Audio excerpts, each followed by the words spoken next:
JR Padmakumar നിങ്ങളുടെ രണ്ടുപേരുടെയും വിമർശനങ്ങൾക്കുള്ള മറുപടി പറയട്ടെ.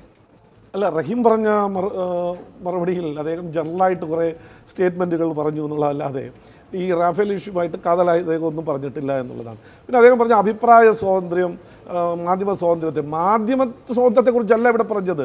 ഒരു സർക്കാർ ഉദ്യോഗസ്ഥൻ അദ്ദേഹത്തിൽ നിക്ഷിപ്തമായ കർത്തവ്യത്തിന് വിരുദ്ധമായി, ഭരണഘടനാ വിരുദ്ധമായി ഒഫീഷ്യൽ സീക്രറ്റുകൾ മോഷ്ടിച്ച് പുറത്ത് പത്രത്തിന് കൊടുത്തു, പ്രസിദ്ധീകരിച്ചു എന്നാണ്. അപ്പോൾ ആ ചെയ്ത ഉദ്യോഗസ്ഥനെതിരായിട്ടാണ് അന്വേഷണം. മാധ്യമത്തിനെതിരെ പറഞ്ഞ ഒരു കാര്യം, മാധ്യമധർമ്മം എന്ന് പറയുമ്പോൾ ഒരു കിട്ടുന്ന രേഖ അവർക്ക് ഇഷ്ടത്തിന് അനുസരിച്ച് പ്രസിദ്ധീകരിക്കുക എന്നുള്ളതല്ല. ഒരു ഡോക്യുമെന്റ് പ്രസിദ്ധീകരിക്കുമ്പോൾ പകുതി മറച്ചു വെച്ചിട്ട് ബാക്കി പ്രസിദ്ധീകരിച്ചതിലുള്ള ഒരു അഭിപ്രായമാണ് പറഞ്ഞത്. അഭിപ്രായം മാത്രമല്ല, ഹിന്ദുവിനും റാമിനും എതിരെ അത് തന്നെ ഇത് അന്വേഷണം സംബന്ധിച്ച് അന്വേഷിക്കട്ടെ. അതിനെ സംബന്ധിച്ച് ആ ഒരു രേഖ പ്രസിദ്ധീകരിച്ചപ്പോൾ അവർ തന്നെ പറഞ്ഞു അവർക്ക് പൂർണ്ണമായി കിട്ടിയതല്ല. അതിനെ സംബന്ധിച്ച് മനോഹർ പരീക്കർ എഴുതിയിട്ടുള്ള ഒരു കമന്റ് ഉണ്ട്.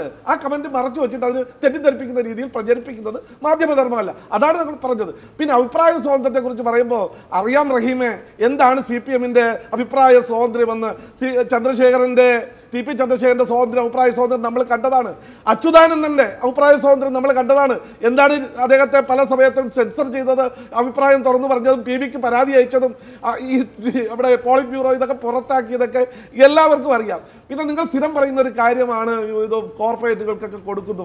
ഈ കഴിഞ്ഞ ദിവസമല്ലേ, ഏതാനും ദിവസങ്ങൾക്ക് മുമ്പല്ലേ കേരളത്തിലെ ഉദ്യോഗസ്ഥന്മാർക്കുള്ള ഒരു ഇൻഷുറൻസ് പദ്ധതി നിങ്ങൾ കൊടുത്തത് LICക്കല്ല, നിങ്ങൾ കൊടുത്തത് റിലയൻസ് ഗ്രൂപ്പിനാണ് ആണല്ലോ. അപ്പൊ നിങ്ങൾ ഈ കോർപ്പറേറ്റുകളെ മൂടുണ്ടാക്കി നടന്നിട്ട് മറ്റും പറയരുത്. മാത്രമല്ല, ഇപ്പോൾ ഏതെങ്കിലും എയർപോർട്ടിനെ കുറിച്ച് പറയുമ്പോൾ കേരളത്തെ തന്നെ നിങ്ങൾ ലാവലിൻ കമ്പനിക്ക് കൊടുത്തിരിക്കുക. ഇപ്പോൾ അവിടുന്ന് ബോണ്ട് വാങ്ങിക്കൊണ്ട് വന്നിട്ട് കനേഡിയയിൽ പോയി ലാവലിൻ കമ്പനിയുമായി ബന്ധമുള്ള ആളുകളിൽ നിന്ന് പൈസയും വാങ്ങിക്കൊണ്ടുവന്നിട്ട് കേരളത്തിൽ തന്നെ കൊടുത്തിരിക്കുകയാണ്. ഈ പ്രചരണം ഒന്നും നടക്കില്ല. കേരളത്തിൽ നിങ്ങൾക്ക് ഇപ്പോൾ അവശേഷിക്കുന്ന തുരുത്ത് കൂടി നഷ്ടപ്പെടാൻ പോവുകയാണ്. പിന്നെ ഇദ്ദേഹം പറഞ്ഞ വിധി പ്രഖ്യാപിച്ച എല്ലാ ഭരണഘടനാ സ്ഥാപനങ്ങളും തകർന്നു എന്ന് കുഴനാടൻ പറഞ്ഞു. കുഴനാടൻ ഈ ഭാരതീയ ജനതാ പാർട്ടിയും സംഘപരിവാറും ഉള്ളത് കൊണ്ടാണ് ഇന്ന് ഇന്ത്യൻ ജനാധിപത്യത്തിൽ നിൽക്കുന്നത്. അല്ലെങ്കിൽ 75-77 കാലഘട്ടത്തിൽ ഇന്ദിരാഗാന്ധി ചെയ്ത കാര്യങ്ങളൊക്കെ നിങ്ങൾക്ക് അറിയാമല്ലോ. വിധി പ്രഖ്യാപിച്ച ജഡ്ജിയെ ജയിലിലടച്ചു, അറിയാമല്ലോ. പ്രമോഷൻ നിഷേധിച്ചു. ഒരുപാട് സംഭവങ്ങളുണ്ട്. അതിലേക്കൊന്നും ഇപ്പോൾ കടക്കേണ്ട കാര്യമില്ല. ഇപ്പോൾ ഇവിടെ ഉള്ള ഒരു പ്രശ്നമാണ്. നിങ്ങൾ ഇത്രയും കാലം പ്രചരിപ്പിച്ച കാര്യമാണ് വേണു സൂചിപ്പിച്ചത്. ഭരണഘടനാ സ്ഥാപനങ്ങളെയൊക്കെ തകർത്തിരിക്കുന്നു എന്ന് പറഞ്ഞ ഈ രാജ്യത്താണ് ഇന്ന് ഇലക്ഷൻ കമ്മീഷൻ ഒരു സിനിമയുടെ നിരോധനം ഏർപ്പെടുത്തിയത്. അങ്ങനെ ഭരണഘടനാ സ്ഥാപനത്തെ ഞങ്ങൾ നിയന്ത്രിക്കുന്നുണ്ടെങ്കിൽ ഇലക്ഷൻ കമ്മീഷൻ അങ്ങനെ ഒരു തീരുമാനമെടുക്കുമോ? ഈ കോടതി തന്നെ ഇപ്പോൾ റിവ്യൂ പെറ്റീഷനിൽ കേന്ദ്ര ഗവൺമെന്റ് എടുത്ത ഒരു നിലപാട്, ഒരു പ്രിലിമിനറി ക്വസ്റ്റ്യൻ ഓഫ് ലാ, അത് വേണ്ട എന്ന് പറഞ്ഞ്, അതല്ല ഞങ്ങൾ റിവ്യൂ നോക്കട്ടെ എന്ന് പറഞ്ഞ് തീരുമാനമെടുത്തത് കോടതിയെ BJP കൺട്രോൾ ചെയ്യുന്നില്ല എന്നുള്ള, നിങ്ങൾ കൺട്രോൾ ചെയ്യുന്നു എന്നുള്ള അല്ലെങ്കിൽ ഇടപെടുന്നു എന്നുള്ള നിങ്ങളുടെ പ്രചരണത്തിന് ഏറ്റവും കനത്ത തിരിച്ചടിയാണ്. ഇതിനെ സംബന്ധിച്ചിടത്തോളം ഈ റാഫേൽ ഇഷ്യൂവിനെ സംബന്ധിച്ചിടത്തോളം ഈ കോടതി വളരെ വ്യക്തമായിട്ട് പറഞ്ഞു, ഞങ്ങൾ CBI അന്വേഷണത്തിൽ പോകുന്നില്ല, മറ്റു കാര്യങ്ങളിലേക്ക് പോകുന്നില്ല. അപ്പം പുതിയൊരു ഡോക്യുമെന്റും കൊണ്ടുവന്നിട്ട് പറഞ്ഞു ഇത് അന്വേഷിക്കണം, റിവ്യൂ ചെയ്യണം എന്ന് പറഞ്ഞപ്പോൾ കോടതി അതിനോടാണ് ഇപ്പം കൊണ്ടുവന്ന് ഹാജരാക്കിയിരിക്കുന്നത് ലീഗലി ഒബ്റ്റൈൻ ഡോക്യുമെന്റ് അല്ല എന്നുള്ളൊരു കണ്ടൻഷൻ എടുത്തത്. അത് വേണ്ട, ഞങ്ങൾ പരിശോധിക്കുന്നു എന്ന് പറയുമ്പോൾ ഈ റാഫേൽ ഇഷ്യൂവിൽ അഴിമതി നടത്തി ചൗക്കിദാർ ചോർ ഹേ എന്ന് പറഞ്ഞ് പ്രചരിപ്പിക്കുകയാണോ ശരി? അങ്ങനെ ഒരു തീരുമാനം കോടതിയുടെ ഭാഗത്തില്ലല്ലോ. അതിനെ സംബന്ധിച്ച് വേറൊരു ഓർഡറും കോടതി പാസ്സാക്കിയിട്ടില്ലല്ലോ. നിങ്ങൾ എന്താണ് പറയുന്നത്? ഇങ്ങനെ കഴിഞ്ഞ 60 വർഷക്കാലം ഈ രാജ്യത്ത് അഴിമതി നടത്തി, ജീപ്പ് കേസ് മുതൽ ഈ ഹെലികോപ്റ്റർ വരെ അഴിമതി നടത്തി. ഈ നമ്മളെ ഡിഫൻസുമായി ബന്ധപ്പെട്ട 1948 മുതൽ 2014 വരെയും അഴിമതി നടത്തിയ ആളുകളാണ്. ഇന്ന് അതിൻ്റെ പേരിൽ ജാമ്യം എടുത്ത് നടക്കുന്ന ആളുകളാണ് ഇന്ന് വന്നിട്ട് അഴിമതി നടത്തി BJP എന്ന് അല്ലെങ്കിൽ മോഡി എന്ന് പറയുന്നത്. ഒരു കേസ് മോഡിക്കെതിരായി ഇത്തരത്തിൽ ഒരു കേസ് കാര്യമായി രേഖകളുടെ അടിസ്ഥാനത്തിൽ ഉന്നയിക്കാൻ കോൺഗ്രസിനോ പ്രതിപക്ഷത്തിനോ കഴിഞ്ഞിട്ടില്ല. അത് ജനങ്ങൾക്കറിയാം. അത് ജനങ്ങൾ ഈ 2019 തെരഞ്ഞെടുപ്പിൽ പ്രതിഫലിപ്പിക്കുകയും ചെയ്യും. ശരി, 2 ചോദ്യങ്ങൾ കൂടി ശ്രീ JR പത്മകുമാർ. ഒന്ന്, ഇപ്പോൾ അങ്ങ് പറയുകയുണ്ടായി ഉദ്യോഗസ്ഥർ അവരുടെ നിയമപരമായ ഉത്തരവാദിത്വം മറന്നുകൊണ്ട് ചോർത്തി കൊടുക്കുന്നു, അങ്ങനെയെങ്കിൽ അവർക്കെതിരെ നടപടിയെടുക്കും എന്ന്. ഇപ്പോൾ പുറത്തു വന്ന രേഖകൾ ഭാഗികമാണ് എന്ന് പറഞ്ഞ അങ്ങയുടെ വിമർശനത്തിനും ഒരുപക്ഷെ കഴമ്പുണ്ടായേക്കാം. പക്ഷെ നിങ്ങൾ നിഷേധിക്കാത്ത ചില വിവരങ്ങൾ കൂടി ഹിന്ദു പുറത്തു കൊണ്ടുവന്നിരുന്നു. അതിലൊന്ന്, ഇതിൻ്റെ വിലപേശൽ സമിതിയിലുള്ള ഉദ്യോഗസ്ഥർ വ്യത്യസ്ത അഭിപ്രായം പറഞ്ഞതാണ്. അപ്പോൾ നിങ്ങൾ അതിനെ നിഷേധിക്കാതെ പിന്നെ പറഞ്ഞ ഒരു യുക്തി എന്നത്, അതിലിപ്പോൾ 7 പേർ, അതിൽ 3 പേരാണ് എതിർത്തത് 4 പേർ അനുകൂലിച്ചു. അപ്പോൾ ആ ഭൂരിപക്ഷത്തിൻ്റെ അടിസ്ഥാനത്തിൽ ആ നിലപാടുമായി മുന്നോട്ട് പോകാൻ കഴിഞ്ഞു എന്നാണ്.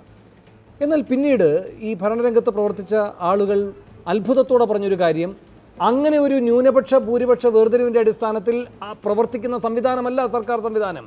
ഒരു വിലപേശൽ സമിതിയെ നാം നിയോഗിച്ചാൽ അതിൽ 3 പേർ ന്യൂനപക്ഷമായി പോയി, 4 പേർ അനുകൂലിച്ചതുകൊണ്ട് ആ തീരുമാനം ശരിയെന്ന് വെച്ച് അതുമായി മുന്നോട്ട് പോയി എന്ന് പറയുന്നത് ഇതുവരെ ഇല്ലാത്തൊരു കീഴ്വഴക്കമാണ്. അപ്പോൾ നിങ്ങൾ അംഗീകരിക്കുന്ന കാര്യങ്ങളിൽ തന്നെ നിങ്ങൾ പുതിയ കീഴ്വഴക്കം സൃഷ്ടിക്കുകയാണ്. അതും കൂടി വിഴുങ്ങണം എന്നല്ല. കീഴ്വഴക്കങ്ങൾ സൃഷ്ടിക്കണമെന്നല്ല. നമ്മൾക്ക് ഇന്ത്യയെ സംബന്ധിച്ചിടത്തോളം ഏറ്റവും അത്യാവശ്യം ഡിഫൻസിൽ നമുക്ക് നമ്മുടെ സൈനികരെ സായുധരാക്കുക, അതിന് ശക്തി കൂട്ടുക എന്നുള്ളതാണ്. സമിതിയിലെ 3 പേർക്ക് അതറിയില്ലായിരുന്നു. ആയിക്കോട്ടെ, ഞാനൊന്ന് പറഞ്ഞോട്ടെ. 2007 നമുക്ക് പാകിസ്ഥാന്റെ F-16 വിമാനങ്ങളെ, പോർ വിമാനങ്ങളെ തടുക്കാൻ നമ്മുടെ വായുസേനയ്ക്ക് ശക്തരാക്കണം എന്നുള്ളതിന്റെ ഒരു അടിസ്ഥാനത്തിൽ 2007 തുടങ്ങിയ ഡീലാ. നിങ്ങൾ ആലോചിക്കണം, ഇത്രയും കാലം നീണ്ടു ഒരു സെക്കൻഡ്. ഹിന്ദുവിന്റെ റിപ്പോർട്ട് വിശ്വസിക്കുകയാണ് എങ്കിൽ, എന്ന് വെച്ചാൽ സർക്കാർ രേഖകൾ തന്നെ ഉദ്ധരിച്ചുകൊണ്ട് അവർ പറയുകയാണ് എങ്കിൽ, നിങ്ങളിതെല്ലാം പൂർത്തിയാക്കുമ്പോൾ അന്ന് UPA നിശ്ചയിച്ച പ്രകാരം കാര്യങ്ങൾ നടക്കുന്നതിനേക്കാൾ ഏതാണ്ട് 6 മാസത്തിന്റെ വ്യത്യാസം എന്തോ വരും. അത് ഹിന്ദുവിന്റെ അഭിപ്രായമാണ്. അങ്ങനെ അല്ലല്ലോ. ഔദ്യോഗിക രേഖകളല്ല. ഔദ്യോഗിക രേഖകൾ കോടതി പരിശോധിക്കട്ടെ. കോടതി പരിശോധിച്ചതിന് ശേഷം നിങ്ങൾക്ക് പിന്തുണ കിട്ടിയ CA&AGയിലും അത് പറയുന്നുണ്ട്. നിങ്ങൾക്ക് പിന്തുണ കിട്ടിയ CA&AGയിലെ ഒരു വിമർശനം പോലും അതാണ്. ഇങ്ങനെയൊക്കെ ഉണ്ടായിട്ടും ഈ പറയുന്ന UPAയുടെ കാലത്തെ ആ കരാറിന്റെ നടപടികൾ പൂർത്തിയാക്കപ്പെട്ടാൽ, അത് മാത്രമല്ല നിങ്ങൾ പൂർത്തിയാക്കിയ കാലവും കൂടെ എടുത്താൽ ഒരു 6 മാസത്തെ കരാറിനേക്കാൾ അവർ നിർദ്ദേശിച്ചതിനേക്കാൾ 13 മാറ്റങ്ങൾ വരുത്തി. അത് ശരി. അപ്പൊ പുതിയ വിഷയത്തിലേക്ക് 13 മാറ്റങ്ങൾ അങ്ങ് പറഞ്ഞത് എന്താണ്? ഇവരെ സായുധമായി സജ്ജമാക്കേണ്ടതല്ലോ. ഈ അവരുണ്ടാക്കിയ കരാർ കേപ്പബിൾ അല്ല, നമ്മുടെ രാജ്യത്തിന് ഗുണകരമല്ല. ഇതുകൊണ്ട് 13 മാറ്റങ്ങൾ വരുത്തിയിട്ടും 2.85% വില കുറവാണ്. അതാണ് അതൊക്കെ നമ്മൾ ഒരുപാട് ചർച്ച ചെയ്താണ്. അങ്ങ് പറഞ്ഞൊരു വാദം ഉണ്ടായിരുന്നു ഇവിടെ, അതായത് ഇതിന്റെ കാലതാമസം വരുമെന്ന്. അതില്ല എന്ന് ഒരു സെക്കൻഡ് ഈ 4-3 കഥ എങ്ങനെയാണ്? അല്ല, ഒരു സെക്കൻഡ്. ഈ 4-3 എന്ന് പറയുന്ന കഥ എങ്ങനെയാണ്?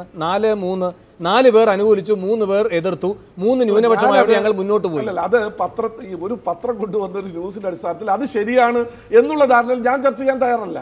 അങ്ങനെയല്ലോ. നിങ്ങൾ നിഷേധിച്ചു കണ്ടിട്ടില്ല. അത് സുപ്രീം